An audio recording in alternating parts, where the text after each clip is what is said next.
আসসালামু আলাইকুম রহমতুল্লাহি বরকাতুহু। আলহামদুলিল্লাহি রব্বিল আলামিন। আজকে যে বিষয়টি আলোচনা করব সেটি হলো ইসকন নামক সংগঠন বাংলাদেশের জন্য এবং ইসলাম ধর্মের জন্য, বাংলাদেশের অস্তিত্বের জন্য কতটা ভয়াবহ এই বিষয়টি আলোচনা করব। প্রশ্ন আসতে পারে যে তাদের ধর্মীয় তারা করবে, আমাদের ধর্মীয় কাজ আমরা করব, যেভাবে করে আসছে লাকুম দীনুকুম ওয়ালিয়া দিন। তো এটা বলে নেওয়া ভালো যে লাকুম দীনুকুম ওয়ালিয়া দিন, প্রত্যেকেই প্রত্যেকের কাজ করবে, যার যার ধর্ম সে পালন করবে, ধর্ম যার যার, সংস্কৃতি তার তার, উৎসব তার তার। কিন্তু যদি আপনার ধর্মকে প্রশ্নবিদ্ধ করে, আপনার আপনাদের শান্তি নষ্ট করে, ধর্মীয় পরিচয়কে মুসলিমদের রিলিজিয়াসকে ডিফেন্সিভ যদি বানায়, মানে মুসলিমদের মধ্যে দ্বন্দ্ব, বিভাজন, উত্তেজনা, তখন আপনি কি বলবেন যে লাকুম দীনুকুম ওয়ালিয়া দিন? তার তার মানে আমরা বলবো যে মুসলিমদের আকীদা রক্ষা করা, সাংস্কৃতিক আগ্রাসনের বিরুদ্ধে সচেতনতা, ইসলামের পরিচয় বজায় রাখা, এই বিষয়গুলো একজন প্রত্যেক যিনি কালিমাতুশ শাহাদা পড়েছেন তার জন্য এটা দায়িত্ব। ইসকন কি আসলে? ইসকনের মূল বিষয় হলো যে ইসকন মানে হলো যে ইন্টারন্যাশনাল সোসাইটি ফর কৃষ্ণা। এই ইসকনের যে সি আছে, এই সি হলো কৃষ্ণা, কৃষ্ণ। তো এই দক্ষিণ এশিয়া, বিশেষ করে বাংলাদেশে আমাদের মুসলিম সমাজে তাদের সংস্কৃতি, তাদের আইডিওলজিক্যাল বিভিন্ন বিষয়গুলো, নাচ গান, পূজা, উৎসব, যুব সংগঠন, ক্লাব, খাদ্য বিতরণ ইত্যাদির মাধ্যমে একটা সাংস্কৃতিক প্রভাব করতে চায়। এবং বিগত সরকারের আমলে তাদের বাংলাদেশে হাজার হাজার অফিস, এবং এরা এরা এতটাই শক্তিশালী যে কিছুদিন পূর্বেই চট্টগ্রামের আলিফ নামক একজন মুসলিম উকিলকে তারা হত্যাই করে ফেলেছে আদালত প্রাঙ্গণে।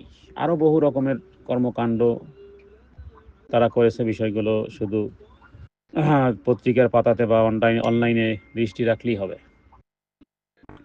আর আমাদের জন্য উদ্বেগজনক কেন? ইসলামের তাওহীদ এবং আকীদা রক্ষা গুরুত্বপূর্ণ, কিন্তু ইসকন কি করে? আমাদের প্রত্যেকটা জায়গাতে আমি বলার চেষ্টা করতেছি, অথেন্টিক বলার চেষ্টা করতেছি যে তাদের কার্যক্রম, তাদের যে উৎসব, তাদের যে সংস্কৃতি, তারা এর মাধ্যমে কি করে? মুসলিম তরুণদেরকে আকৃষ্ট করে। এর ফলে আমাদের মুসলিম সোসাইটির, আমাদের যুব সমাজটা তারা কি তারা তারা যেটা হয়েছে, যারা সিনক্রেটিজমে মানে ধর্ম মিশ্রণে জড়িয়ে পড়েছে। আমরা এই জাতীয় কোনো কথা বললে মুসলিমরাই প্রথম বিরোধিতা করে, যে বা এক এক কিছু দলের লোক আছে যারা যারা এদের বিরুদ্ধে বললে এরাই এরাই আপনার মুখ বন্ধ করে দেওয়ার চেষ্টা করবে।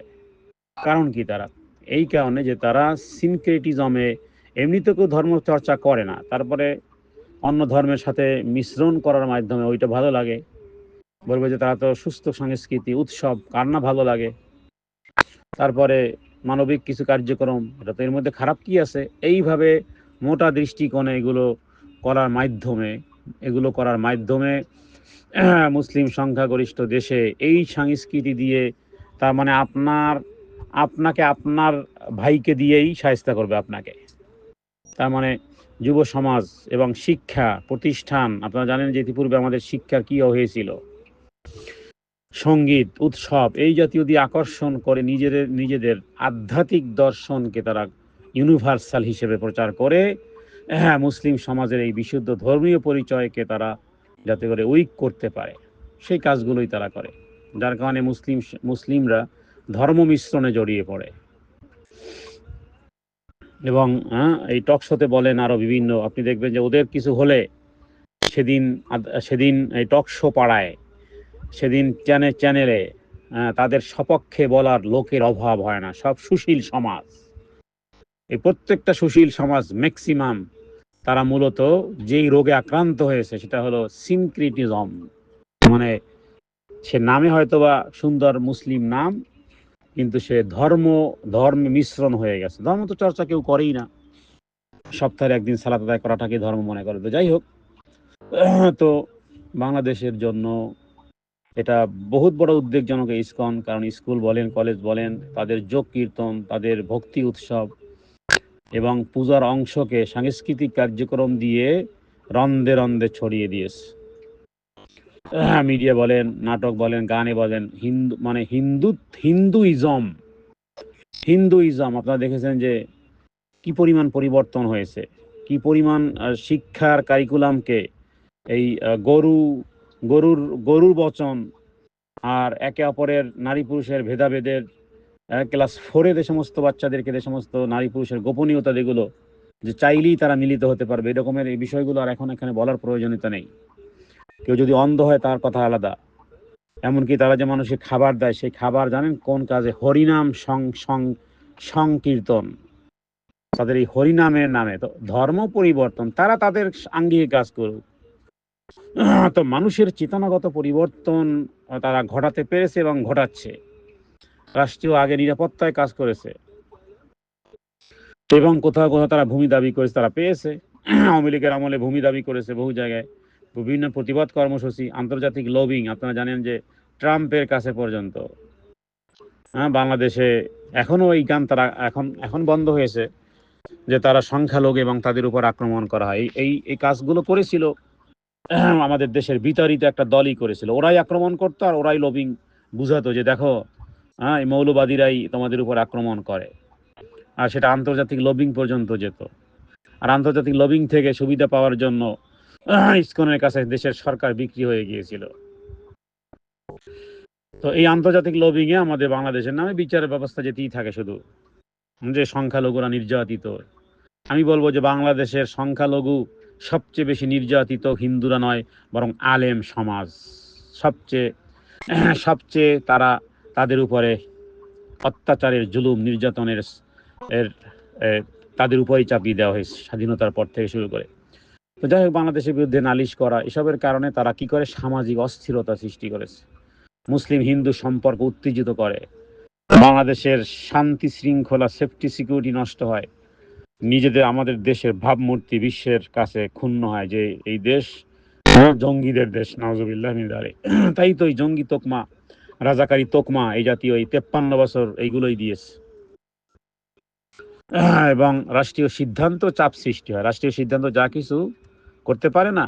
ইসকন তো ইসকন না, ইসকন তো পুরা পুরা গোটা ভারত, গোটা তো তারা এই কালচারাল এই ইনফ্লুয়েন্স এইভাবে করে, তাদের বাংলাদেশের ধর্মীয় পরিচয়কে মেলান করে দিয়ে, সুন্দর সুন্দর স্লোগান দিয়ে, দেখেন না, মানুষ বলতো যে ধর্ম যা যা উৎসব সবার। এই কথা বললে আল্লাহর কসম কোনো মানুষের ইমান থাকবে না। যদি কেউ বলে যে ধর্ম যার যার উৎসব সবার, কাবা ঘরে রবের কসম খেয়ে আমি বলতেছি ইমান থাকবে না যদি কেউ তওবা না করে। তো ধর্মীয় মূল্যবোধকে, ধর্মীয় বিষয়গুলোকে এইভাবে দুর্বল করে দিয়েছে আমাদেরকে। তরুণ প্রজন্মকে নাচ গানে বিভিন্ন রকমের মানবিক কিছু কাজের সূত্র ধরে বাস এক ধরনের সফট কনভার্সন করে দিয়েছে, মনস্তাত্ত্বিকভাবে সেটাকে প্রভাবিত করেছে। আন্তর্জাতিক লবিং তারা শক্তিশালী করেছে, মানবাধিকার ইস্যুতে তারা এটা বুঝতে সক্ষম হয়েছে গোটা পৃথিবীকে, যে বাংলাদেশ সংখ্যালঘুদের উপর ঘরবাড়ি আগুন নির্যাতন দেওয়া। তার 71 সালেও ওই দিয়েছিল যাদেরকে ফাঁসিও দিয়েছে, আর এখনো তারাই করে, কবরে চলে গেছে, তারপরও তাদেরই দোষ, আর নিজেরা কিছুই না। অথচ এগুলো সব ওরাই করে। ওরা 71 সালে ওরা ওই কাজগুলো করেছে, এবং এই লাস্ট 17 ইয়ার্স এই কাজগুলোই করেছে। জালেমের সহযোগী আর জালেমের সহযোগী উভয়কে আল্লাহ জাহান্নামে নিক্ষেপ করবেন। ওয়ায়ামা ইহশারিল্লাযিনা যালামু ওয়া আযওয়াজাহুম ওয়া মা কানু ইয়াবুদুন। সূরা সাফফাতের এই আয়াতের তাফসীর করেছি গতকালকে, এবং সেখানে এই কথাগুলো বলেছি এই কারণে যে আমার কাছে স্পষ্ট হয়ে গেছে, জালেমের সমর্থন আর জালেমের সহযোগী অথবা জালেমের কাজের সমর্থন, এই উভয় থেকে আল্লাহর কাছে পানাহ চাই। সুতরাং মুসলিম সমাজকে এইভাবে করেই ভিতরে দ্বন্দ্ব, বিভাজন, উত্তেজনা সৃষ্টি করার মূল কেন্দ্রবিন্দু হলো ইসকন, মুসলিমদের আকীদা। সুতরাং মুসলিমদের এই আগ্রাসনের বিরুদ্ধে, এবং একসময় ইসলামী পরিচয় আমাদের সন্তানরা দিতে পারবে না। এই জন্য আমাদের ইসলামী শিক্ষা তো এমনিতেই নেই, কারিকুলামে নেই, কিভাবে শক্তিশালী হব আমরা? সুতরাং শুধু কি আলেমরাই বিরোধিতা করে? সত্যিকার অর্থে যারা দিন প্র্যাকটিস করে তারা জানে যে কোথায় কোথায় রন্ধে রন্ধে কোথায় কোথায় তারা পরিবর্তন। আপনারা জানেন যে ক্লাস 4-এ শরীফা নামের কবিতা নিয়ে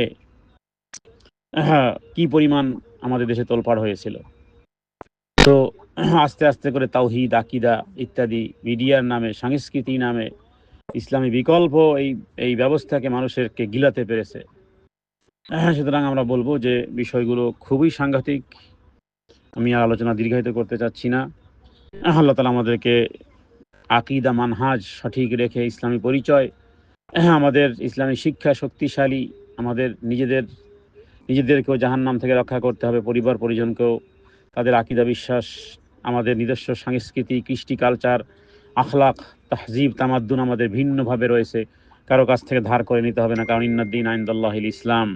আল্লাহ তাআলার কাছে মনোনীত ধর্ম একমাত্র এই দিন ব্যবস্থা, এবং আল্লাহ তাআলা এটাকে পরিপূর্ণ আল-ইয়াওমা আকমালতু লাকুম দীনাকুম ওয়া আতমামতু আলাইকুম নি'মাতি ওয়া রাদিতু লাকুমুল ইসলামা দীনা। সুতরাং কারো কাছ থেকে ধার নেওয়ার অপেক্ষা রাখে না। দিন একটা পরিপূর্ণ জীবন ব্যবস্থা। এখানে যতটুকু সুস্থ বিনোদন আছে ততটুকুই যথেষ্ট।